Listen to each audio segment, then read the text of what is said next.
Welcome to G orbit academy. आज हम नई संसद से संबंधित कुछ महत्वपूर्ण प्रश्न देखेंगे जो कि आने वाली परीक्षा की दृष्टि से बहुत ही महत्वपूर्ण है। तो आइए शुरू करते हैं। पहला प्रश्न, नई संसद भवन की आधारशिला कब रखी गई थी? तो नई संसद भवन की आधारशिला 10 दिसंबर 2020 को रखी गई थी। दूसरा प्रश्न, नए संसद भवन की आधारशिला कहाँ रखी गई थी? तो दिल्ली में। देखते हैं अगले प्रश्न। इस प्रश्न में दिया है, भारत की नई संसद भवन के लिए आधारशिला किसने रखी थी? तो नई संसद भवन के लिए आधारशिला रखी थी नरेंद्र मोदी ने। नया संसद भवन कितने क्षेत्र में फैला हुआ है? तो नया संसद भवन 64,500 वर्ग किलोमीटर तक फैला हुआ है। देखेंगे अगला क्वेश्चन। इस प्रश्न में दिया है, भारत की नए संसद भवन का आकार कैसा है? तो भारत की नए संसद भवन का आकार त्रिभुजाकार है। भारत के नए संसद भवन की लोकसभा सदन में कुल कितने सदस्य के बैठने की व्यवस्था है? तो भारत के नए संसद भवन की लोकसभा सदन में कुल 888 सदस्य बैठ सकते हैं। अब हम देखेंगे ये वाला प्रश्न, नए संसद भवन का उद्घाटन कब किया गया? तो नए संसद भवन का उद्घाटन 28 मई 2023 को किया गया। अगला प्रश्न, नए संसद भवन कितनी मंजिल का है? तो नया संसद भवन हमारी 4 मंजिल का है। देखेंगे अगला प्रश्न। जैसे हमें ये वाला प्रश्न दिया है, भारत की जो पुरानी संसद थी उसका उद्घाटन किसके द्वारा किया गया था? तो उसका उद्घाटन किया गया था लॉर्ड इरविन के द्वारा। और अगला प्रश्न है, भारत के नए संसद भवन का निर्माण किस प्रोजेक्ट के तहत किया गया? तो प्रोजेक्ट था उसका नाम सेंट्रल विस्टा प्रोजेक्ट। देखते हैं अगला प्रश्न।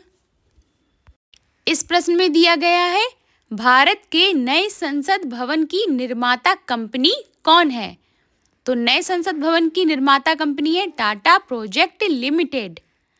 अगला प्रश्न, भारत की नए संसद भवन का डिजाइन किसने तैयार किया था? तो हसमुख पटेल। इनका पूरा नाम है विमल हसमुख पटेल। अब देखेंगे हम अगला प्रश्न। इस प्रश्न में दिया है, भारत के नए संसद भवन की राज्यसभा सदन में कुल कितने सदस्यों की बैठने की व्यवस्था है? तो कितने सदस्य बैठ सकते हैं राज्यसभा सदन में? 384 सदस्य। अगला प्रश्न दिया है, भारत की नई संसद भवन के संयुक्त सत्र में कुल कितनी सदस्य बैठ सकते हैं? तो कितने सदस्य बैठ सकते हैं? 1272 सदस्य। देखेंगे अगला प्रश्न। अगला प्रश्न, नई संसद भवन का उद्घाटन भारत की आज़ादी के कितने वर्षों बाद किया गया? तो आज़ादी के 75 वर्ष बाद नई संसद का उद्घाटन हुआ।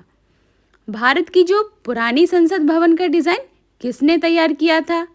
तो पुरानी संसद भवन का डिज़ाइन तैयार किया था एडविन लुटियंस ने। इस प्रश्न में दिया है, वर्तमान में लोकसभा के सदस्यों की संख्या कितनी है? तो वर्तमान में लोकसभा के सदस्यों की संख्या 543 सदस्य हैं। अगला प्रश्न, संसद के गठन का प्रावधान किस अनुच्छेद में है? तो संसद के गठन का प्रावधान अनुच्छेद 79 में है। देखते हैं अगला प्रश्न। इस प्रश्न में दिया है, भारत के पुराने संसद भवन की नींव कब रखी गई थी? तो भारत के पुराने संसद की नींव रखी गई थी 1921 में। अगला प्रश्न, भारत की पुराने संसद भवन का उद्घाटन कब किया गया था? तो पुरानी संसद भवन का उद्घाटन किया था 18 जनवरी 1927 में। देखते हैं ये वाला प्रश्न, भारत में संसदीय शासन व्यवस्था किस देश से ली गई थी? तो भारत में संसदीय शासन व्यवस्था ब्रिटेन से ली गई थी। भारत के पुराने संसद भवन में कुल कितनी लागत आई थी? तो भारत के जो पहले पुराना संसद भवन बना था, उसमें 83 लाख रुपए की लागत आई थी। अगला प्रश्न है, अस्थायी संसद भारत में कब तक रही? तो अस्थायी संसद भारत में 1952 तक रही। वीडियो पसंद आए तो प्लीज़ लाइक कीजिए, चैनल पर नए हो तो सब्सक्राइब कीजिए। मिलते हैं किसी नई वीडियो के साथ। Thanks for watching.